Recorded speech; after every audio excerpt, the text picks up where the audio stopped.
President's executive order? The answer is that I will put in place my own long-term solution that will replace and supersede the President's temporary measure. As President, I won't settle for stopgap measures. I'll work with Republicans and Democrats to build a long-term solution. And I'll prioritize measures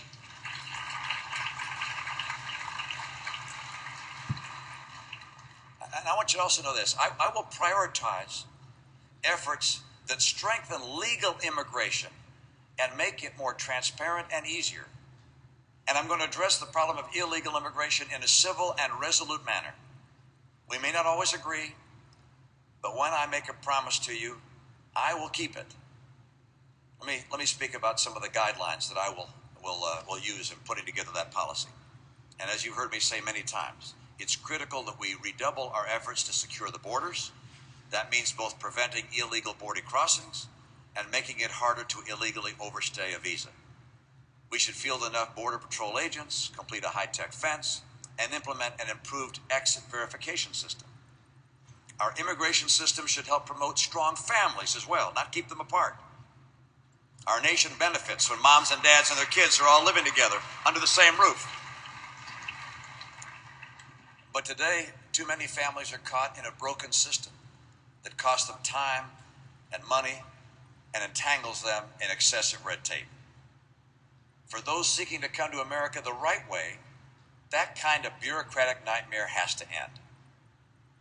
And we could do this with just a few common sense reforms. As president, I'd reallocate green cards to those seeking to keep their families under one roof.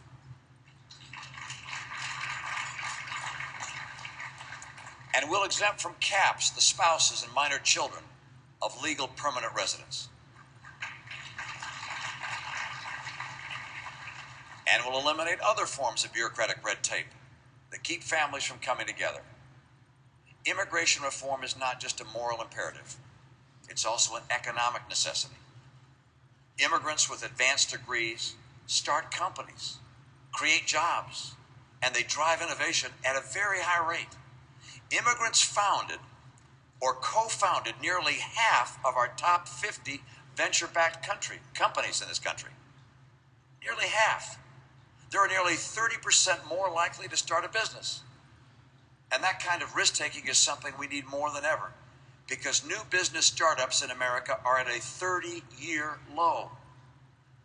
I'll work with states and employers to update our temporary worker visa program so that it meets our economic needs.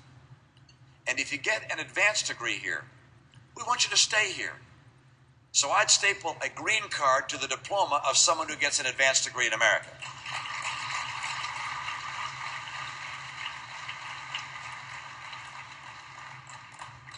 We want the best and brightest to enrich the nation through the jobs and technologies they're going to create. Now, we also have a strong tradition in this country of honoring immigrants who join our military, put their lives on the line to keep the country safe. Since September 11th of 2001, the United States has naturalized almost 75,000 members of the armed forces. Too many of those patriots died on distant battlefields for our freedom before receiving full citizenship here in the country they called home. As president, I will stand for a path to legal status for anyone who is willing to stand up and defend this great nation through military service.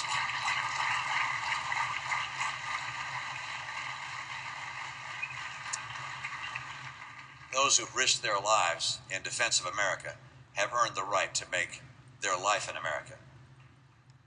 But improving access to legal immigration is only one part of the equation. We must also make legal immigration more attractive than illegal immigration, so that people are rewarded for waiting patiently in line. That's why my administration will establish a strong employment verification system so that every business can know with confidence that the people it hires are legally eligible for employment.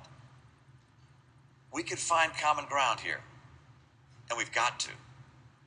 We owe it to ourselves as Americans to ensure that our country remains the land of opportunity, both for those who were born here and for those who share our values, respect our laws, and want to come to our shores.